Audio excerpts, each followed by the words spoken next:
si en la 15 o en la 16, es su examen final práctico. Es una semana antes, 15. En la semana 15 entonces. Se los hago recordar antes de empezar la práctica porque nuevamente si ustedes se han dado cuenta en las rúbricas de sus informes, estamos recurriendo a los mismos errores que están teniendo desde principios de ciclo y que para estas alturas ya deberían haber subsanado. Y esto es, en el caso de las infografías, colocar mucho texto, ¿no? Cuando se les dijo que tienen que tener un punto intermedio entre o no colocar nada de texto y una sola imagen y colocar todo un párrafo, ¿no? Ideas puntuales sistematizadas en mapas mentales, con imágenes que tengan relación con el tema. ¿Okay? Siempre su bibliografía, siempre colocar los autores de la infografía, siempre colocar sus docentes, que hasta ahora no entiendo por qué me siguen cambiando el nombre muchos de ustedes. Por eso muchos seguramente pensarán, pero si he hecho mi informe, mi infografía bien, no están cumpliendo de colocar los docentes que corresponden, la sección que corresponde, el número de prácticas que corresponde, cosas tan simples que les bajan puntos de forma absurda en realidad. ¿Sí? En relación a los informes, nuevamente les recuerdo que tienen que ser de las láminas con los aumentos que hemos visto en clase. Si faltan dibujos, definitivamente eso les va a bajar puntos. Si no está señalado todo lo que hemos visto en clase, también les va a bajar puntos. Si no está la descripción de la imagen según lo que ya habíamos hablado en clase y no están agregando información adicional que no esté en su marco teórico, también se les va a bajar puntos. Y finalmente, en relación a su caso clínico, que o muchos no ponen o simplemente copian y pegan cualquier caso clínico y lo dejan ahí. Les recuerdo que colocar un caso clínico es hacer un análisis del caso clínico y cómo tiene que ver ese caso clínico con el tema de la práctica.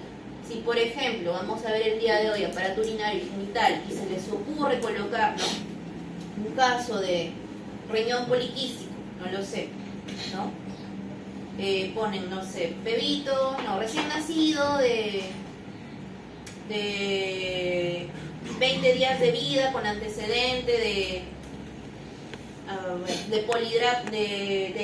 oligohidrapnios de forma prenatal, acude a consulta debido a que cursa con fiebre, vómitos, tiene un examen de orina patológico, usted le manda una ecografía renal evidenciando poliquistosis renal, ¿no? Se hace el diagnóstico de poliquistosis renal congénita. Análisis de caso. La poliquistosis renal congénita es una malformación debido a la mutación de tal gen que altera la formación del parénquima renal, ¿no?, en la vida embriológica en tal semana. ¿Entienden cómo tienen que hacerlo para obtener el puntaje completo? No es solamente poner el caso clínico, ¿no? Acude a consulta, recién nacido, de 20 días de vida, con problemas renales, se hace el diagnóstico de poliquistosis renal. Y ahí queda. Eso no me dice nada. ¿Ok? Entonces, sigan estas recomendaciones para poder mejorar sus informes, ¿sí?, su rúbrica en informes, y quizá mejorar también su nota en lo que respecta a evaluación continua 2. Recuerden que para evaluación continua 2 vamos a tener en cuenta ya exposiciones de cada uno de ustedes, que no se pudo tomar en cuenta en evaluación continua 1 por un tema de que no salieron todos a exponer y no sería justo si algunos tuvieran una nota extra y el resto no. Se supone que todos tienen que haber salido a exponer la primera mitad. Entonces esto va a subsanarse ya para la segunda mitad. Aquellos que han salido a exponer y de repente quieren mejorar su nota de la primera exposición, de la primera parte que se está pasando para la segunda, pueden hacerlo, ¿no?, para que no se queden con una nota bajita, obviamente teniendo en cuenta todas las pautas que les hemos estado diciendo desde la primera parte. ¿Sí? Bueno, ya con eso terminamos las recomendaciones que deberían tener a partir de ahora en adelante, ¿ok? Y vamos a empezar ahora sí con nuestra práctica número 6, que es la práctica de aparato urinario y genital. Para esto se supone que ustedes ya han tenido la teoría de este tema. Si es que no, igual vamos a hacer un pequeño repaso. La parte urinaria ya lo deben haber tenido la teoría. La parte genital sé que todavía no, pero con lo que vamos a ver hoy día van a tener una base y puedan entender mejor la parte teórica del aparato genital. ¿Cuáles son los objetivos de nuestra clase? Van a ser señalar el origen del aparato urogenital y los puntos críticos de su desarrollo, observar y reconocer las principales estructuras del aparato genital y urinario. En base a nuestro primer objetivo, aquí hablamos del origen. ¿Quién me puede decir el origen? O sea, ¿de qué capa embriológica proviene el aparato urinario? Mesodermo. Chicos, manitos. Allá atrás de manos. ¿Cómo te pidas? No, al fondo. Ramírez, a ver, ¿cuál es el origen? ¿De qué capa embriológica deriva el aparato urinario? Mesodermo intermedio. Exactamente, mesodermo intermedio. Recuerden que cuando hablamos de los derivados del mesodermo, no solamente podemos hablar de mesodermo solito. El mesodermo tiene tres partes: un mesodermo paraxial, un mesodermo intermedio y un mesodermo lateral. Y el mesodermo lateral es el que tiene dos hojitas, dos partes, que es el mesodermo esplácnico y el mesodermo somático. Muy bien, eso es en cuanto a la parte urinaria. ¿Y qué estructuras, o bueno, qué órganos vamos a ver aquí en el aparato urinario? Manitos. Nicolás. Riñón, vejiga, uréteres, uretra. Tenemos riñón, vejiga, uretra y uretra. Muy bien. Y en la parte genital, ¿quién más me... Tú ya no, Nicolás. ¿Qué órganos vamos a ver en la parte genital? Para eso tienen que recordar su primera clase, ¿sí? Guaita, ¿no? A ver, Guaita. Testículo, Ya tenemos los testículos, ovario, ovarios, ¿qué más?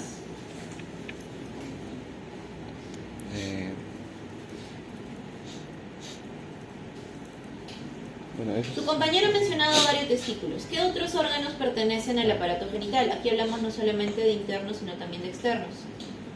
Podemos encontrar alimentarios menores y menores de la vagina, también al útero, a las bombas de falopio, en las mujeres. En los varones podemos encontrar los testículos de un compañero, también los conductos referencias, los conductores, el epidídimo también, por ejemplo, la próstata.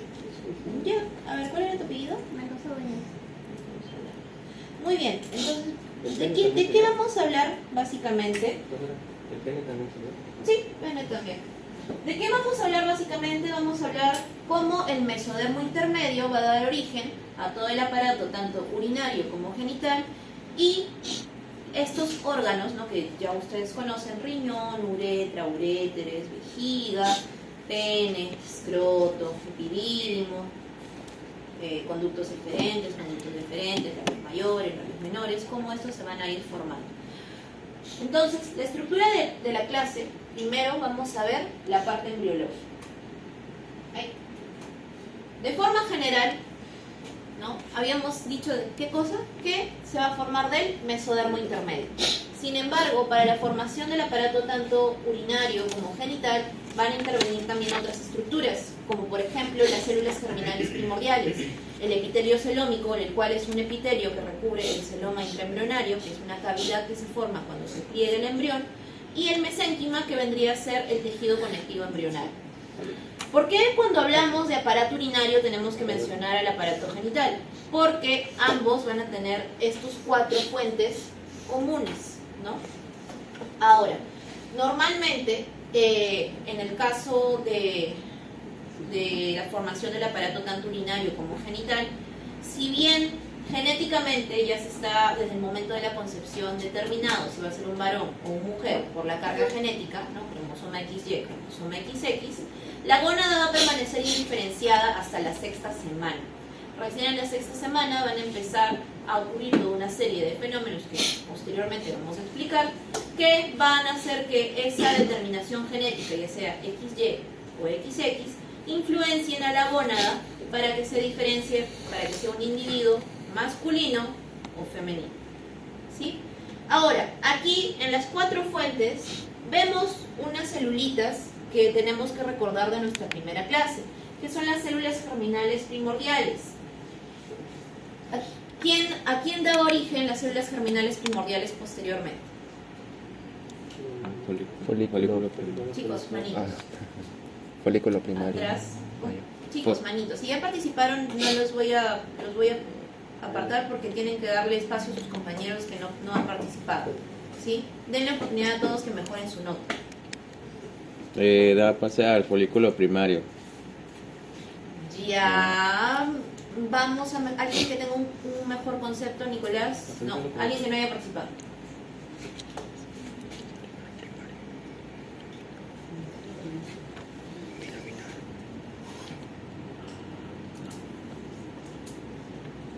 ¿Ni qué? ¿Primordiales? No. Chicos, recordando nuestra primera clase, recuerden que las células germinales primordiales daban origen a los gametos tanto masculinos como femeninos. Aquí hablamos de las ovogonias y las espermatogonias. ¿Ok? Empezamos con lo que es el desarrollo del sistema urinario. Para la formación del sistema urinario, recordamos que este proviene del mesodermo intermedio. Pero ¿cómo ocurre eso? El mesodermo intermedio se va a separar del mesodermo lateral y de los somites y va a empezar a segmentarse para poder formar lo que son los nefrotomas, ¿sí? Como pueden ver aquí en esta imagen. Estos nefrotomas se van a fusionar para formar lo que es el cordón nefrógeno, que es todo esto de aquí. Este cordón nefrógeno se va a ubicar desde la parte torácica hasta la parte más caudal, ¿sí?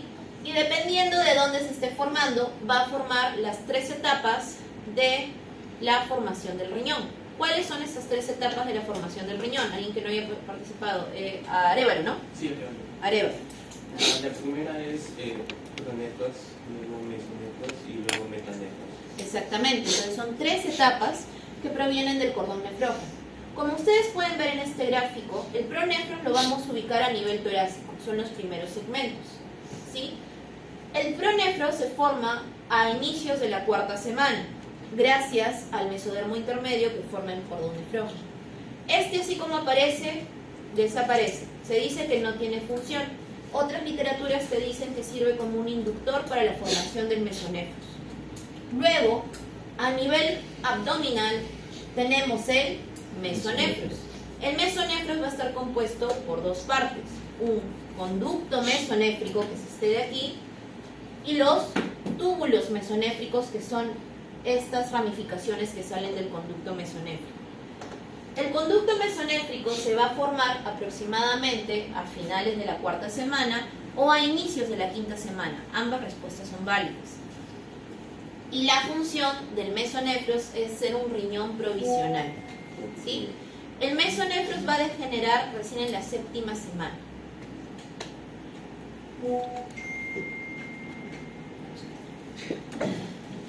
Como ustedes pueden ver aquí en este gráfico, ¿no? Ya hemos visto formación de pronefros y mesonefros, ¿no es cierto? Además, el mesonefros, ¿cómo va a cumplir su función de riñón provisional? Los túbulos mesonéfricos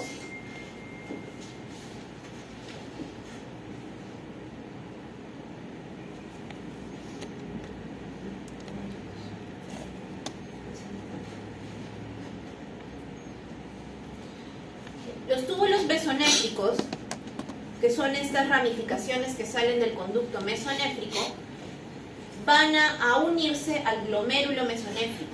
¿Sí? ¿De dónde sale este glomérulo mesonéfrico? Recuerden que a la par se está formando la aorta, ¿sí? Y de la aorta salen muchas ramitas. El glomérulo mesonéfrico se va a formar como un enmarañado, producto de una de las ramificaciones de la aorta, y entra en contacto con el túbulo mesonéfrico para poder formar la nefrona mesonéfrica o corpúsculo renal. ¿Ok? El metanefros. El metanefros no es metanefros solito. El metanefros va a tener 2 partes. Ahorita lo vamos a ver en este gráfico.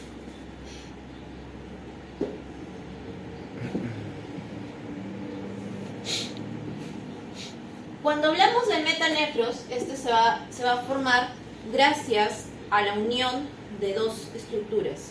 El blastema metanéfrico, que básicamente es tejido conectivo embrionario procedente del mesodermo intermedio, el cual, gracias a que la yema ureteral, ¿no?, que es una evaginación del conducto mesonéfrico, va a introducirse en este mesodermo y va a inducirlo, por eso dice mesodermo no inducido. Gracias a factores genéticos, la yema ureteral va a empezar a inducir a ese mesodermo intermedio para que forme el blastema metanéfrico. En otras literaturas ustedes van a encontrar que la yema ureteral también se llama divertículo metanéfrico, ¿sí? Pero para efectos prácticos, porque la yema ureteral va a dar origen a todo el sistema colector, yema ureteral o divertículo ureteral, que es más fácil de recordar. Una vez que la yema ureteral se introduce en el blastema metanéfrico, van a hacer una inducción recíproca, es decir, a medida que el blastema metanéfrico se va a ir formando, va a inducir a la yema ureteral para que se siga dividiendo, y que la yema ureteral va también a inducir al blastema metanéfrico para que éste siga formando su parénquima. Hasta ahí hemos visto la formación del riñón. Pasamos ahora a la formación de todo lo que es el sistema colector.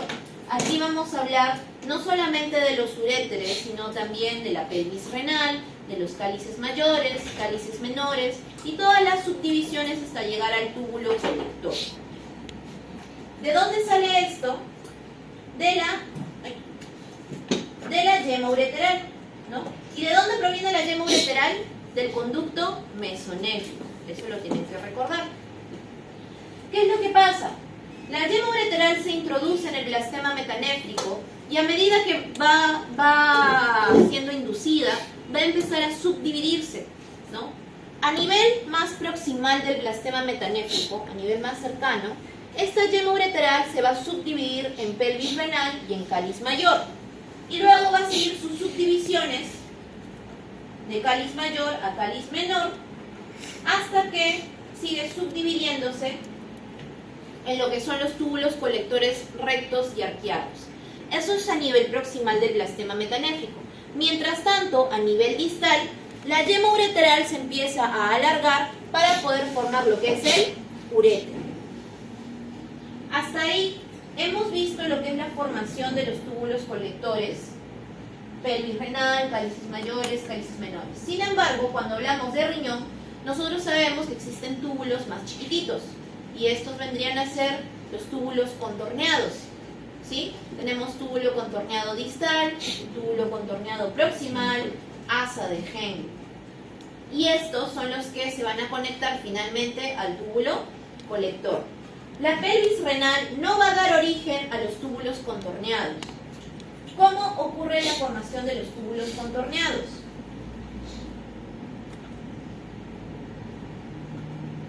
Aquí ustedes pueden ver la yema ureteral, ¿no?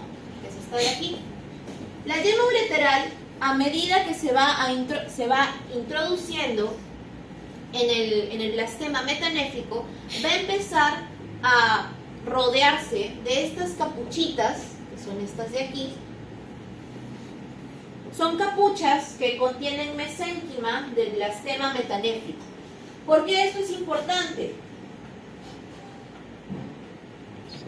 Porque estas capuchitas del blastema metanéfrico va a ayudar mediante inducciones de estos genes, ¿no? El PAX8, SLX2, WNT4, para que empiecen a formarse a nivel del parénquima lo que son las vesículas renales. Estas vesículas renales posteriormente van a empezar a proliferar,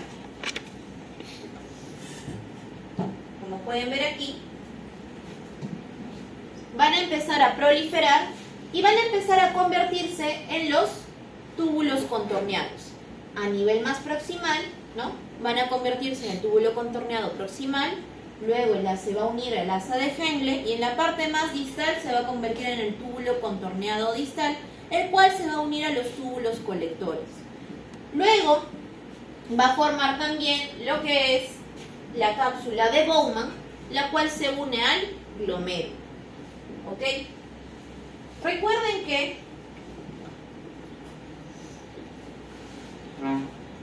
glomérulo más cápsula de Bowman más los túbulos contorneados va a formar lo que es la unidad funcional del riñón, que es la nefrona. Hasta ahí ya hemos visto desarrollo de riñón, uréteres, nos falta vejiga y uretra. En relación al desarrollo de la vejiga y la uretra, tenemos que recordar nuestra clase de gastrointestinal, porque nosotros teníamos una estructura al final en el intestino caudal llamado la cloaca. Esta cloaca estaba unida el intestino posterior con el conducto mesonéfrico, ¿cierto? Básicamente en la cloaca se unía la orina y las heces del embrioncito. ¿Qué es lo que pasa? A nivel de la sexta, entre la cuarta y sexta semana, va a aparecer esa estructura importante, que es el tabículo rectal, que proviene también del mesodermo. Este tabículo rectal, ¿se acuerdan que dividía la cloaca? ¿Sí? Pero va a dividirlo en dos partes. En el seno urogenital anterior, hacia adelante, y el conducto anorrectal posterior hacia atrás. Va a ser el seno urogenital el que dé origen tanto a la vejiga como la uretra. En el caso del varón, el varón va a tener tres partes de la uretra. Una uretra prostática, una uretra membranosa y una uretra peneana. Como tienen esta variación anatómica, el seno urogenital, en el caso del varón, se va a dividir en dos porciones. Una porción pélvica, que es esta parte de acá, y una porción fálica, que es la parte más anterior. La uretra peneana va a provenir de la porción fálica del seno urogenital, mientras que la uretra prostática y membranosa van a provenir de la porción pelviana del seno urogenital. Hasta ahí ya hemos visto todo lo que es desarrollo tanto riñones, uréteres, vejiga y uretra. ¿Alguna pregunta, chicos, para ya pasar a desarrollo genital?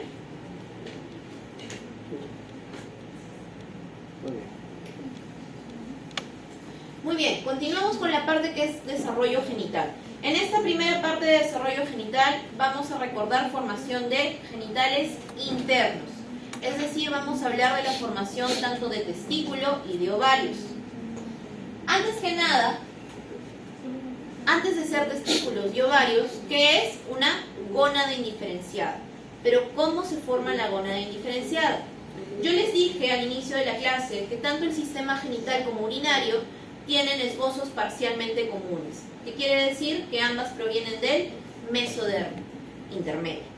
Si yo les pregunto en el examen, ¿no? Ven ahí que marca el microscopio la gónada indiferenciada y les digo, ¿cuál es el origen embriológico de la estructura que se está señalando? Y está señalando la gónada indiferenciada, ¿cuál sería su respuesta?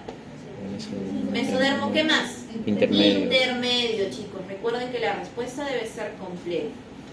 Entonces, recordamos nuevamente nuestro embrioncito, nuestro disco trilaminar que ya ha sido plegado.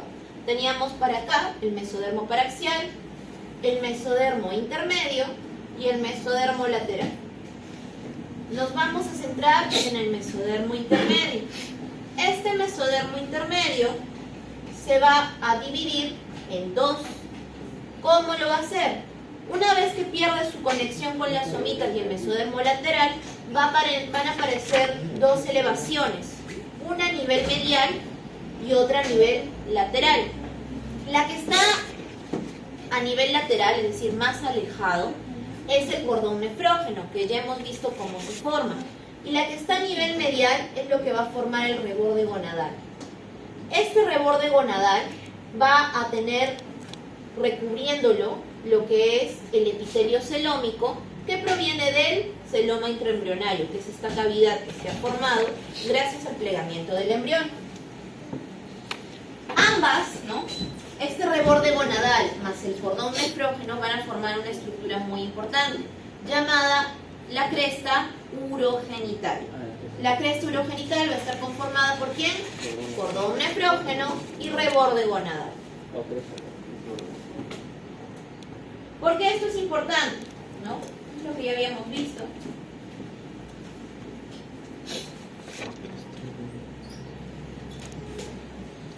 ¿Por qué esto es importante? Vamos a tener que recordar nuestras células germinales primordiales. Las células germinales primordiales salen del saco vitelino, como pueden ver aquí en esta imagen.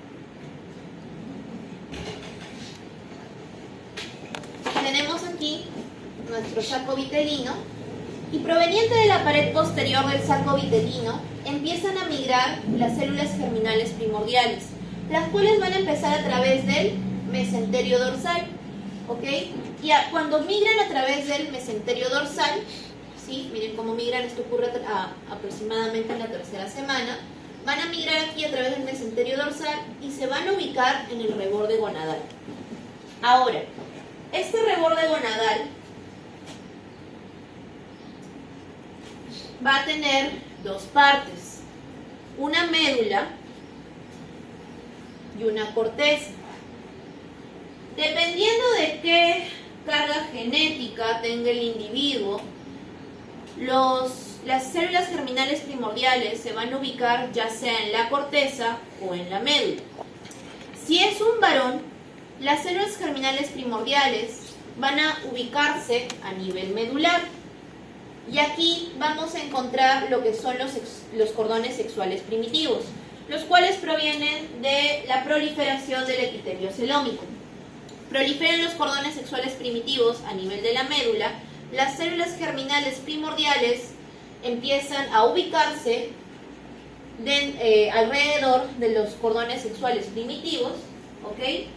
Para posteriormente poder formar lo que son las ovogonias, ¿no? Y los cordones sexuales primitivos posteriormente van a formar los túbulos seminíferos.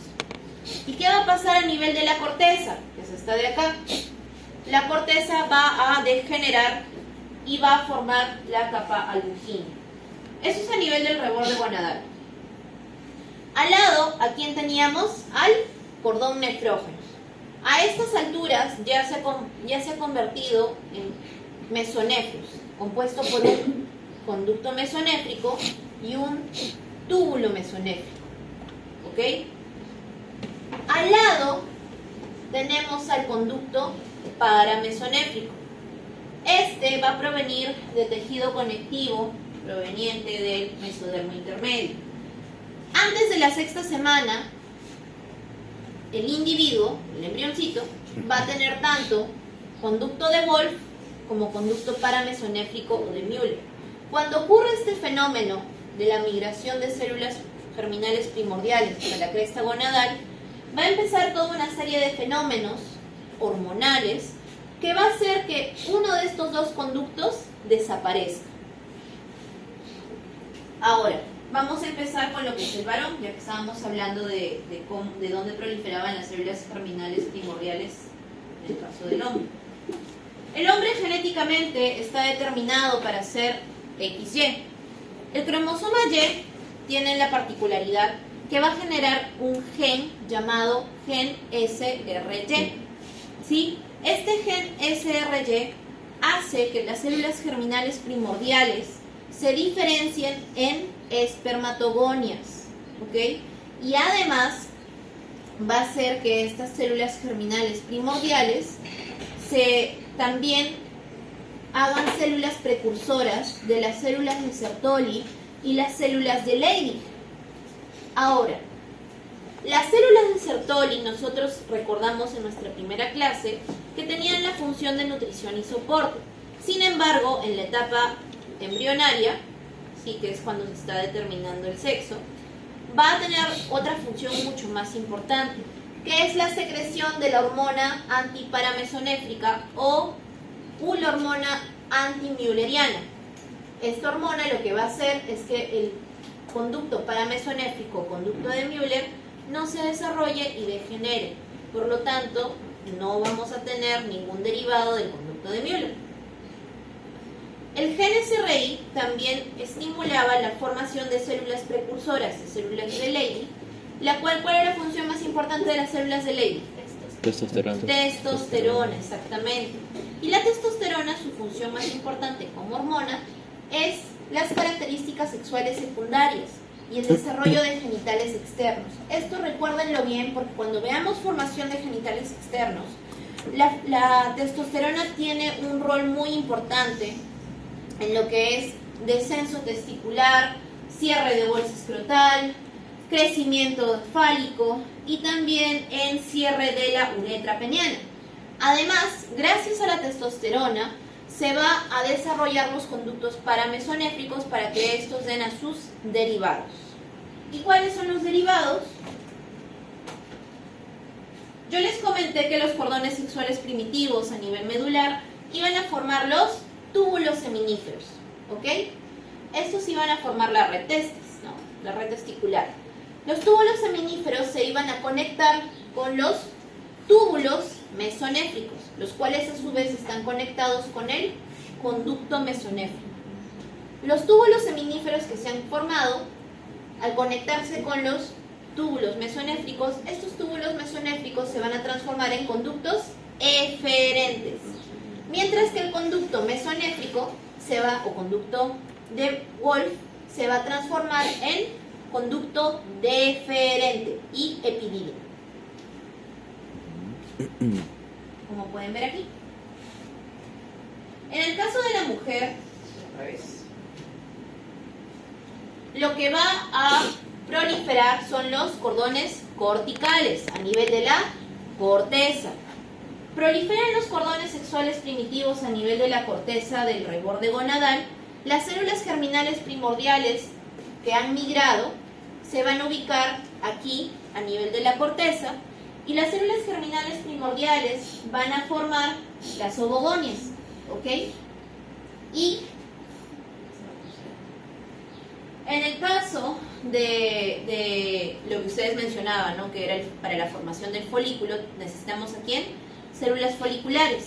Estas células foliculares se van a formar gracias a células provenientes del epitelio celómico y del tejido conectivo embrionario, que van a rodear a las ovogonias. Esto va a dar como origen finalmente a lo que es el ovario. A diferencia del varón, la mujer no va a secretar un gen en especial para poder hacer degenerar el conducto de Wolf o que prevalezca el conducto de Müller. La simple ausencia del gen SRI hace que ya el conducto de Wolf desaparezca. La mujer depende del estímulo hormonal generado por su madre y la placenta para poder desarrollar el conducto de Müller. Entonces, los estrógenos y la progesterona que pasan a través de la circulación feto-materna y la barrera hematoplacentaria son los que van a ayudar a desarrollar el conducto de Müller, el cual se va a transformar en las trompas de falopio, en el útero y en el tercio superior de la vagina, mientras que los 2 tercios inferiores van a derivar del endodermo del seno urogenital. ¿Hasta ahí una pregunta en genitales internos, chicos? ¿Todo claro? Pasamos ahora al desarrollo de los genitales externos. Aquí tenemos que recordar la estructura de la cloaca. Si bien nosotros vimos la cloaca de forma interna, vamos ahora a verla de forma externa. ¿Qué quiere decir? Cuando hay una cloaca, cuando nosotros vemos el fetito por fuera, en la parte externa va a estar recubierta de lo que es una membrana cloacal. Esta membrana cloacal va a empezar a proliferar, las células alrededor de ella van a empezar a proliferar a partir de la 4ª semana y van a formar lo que son los repliegues cloacales.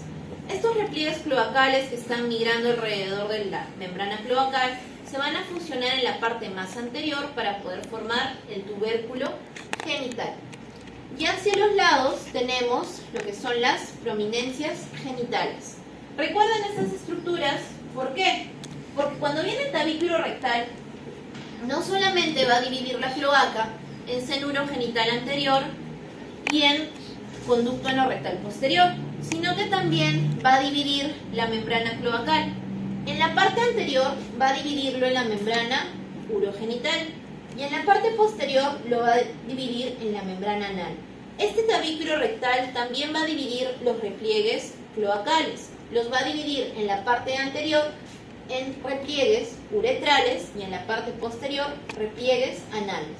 Permanecen las prominencias genitales y el tubérculo genital. Estas 3 estructuras, el tubérculo genital, las prominencias genitales y los pliegues uretrales, son los que van a dar origen posteriormente a los genitales externos, tanto masculinos como femeninos. ¿Cómo ocurre esto? En la parte femenina, las prominencias genitales van a dar origen a los labios mayores, mientras que los pliegues uretrales van a dar origen a los labios menores. El tubérculo genital se hace más pequeño para poder formar al clítoris. En el caso del varón, los pliegues uretrales van a formar la uretra peniana. Aquí interviene mucho el estímulo hormonal androgénico. ¿Por qué esto es importante? Porque si no tenemos una adecuada fusión de los pliegues uretrales, vamos a tener una alteración llamada hipospadia o epispadia, que es una falla en el cierre de los pliegues uretrales. Luego, las eminencias genitales se van a fusionar y van a descender para poder formar la bolsa escrotal, mientras que el tubérculo genital va a formar el glande. Luego, el tubérculo genital se va a alargar, aquí también tenemos el estímulo hormonal, y va a crecer para formar el pene. Ok, chicos, ¿hasta ahí alguna pregunta? ¿No? Ok, entonces para hacer esto un poquito más dinámico y puedan tener más tiempo para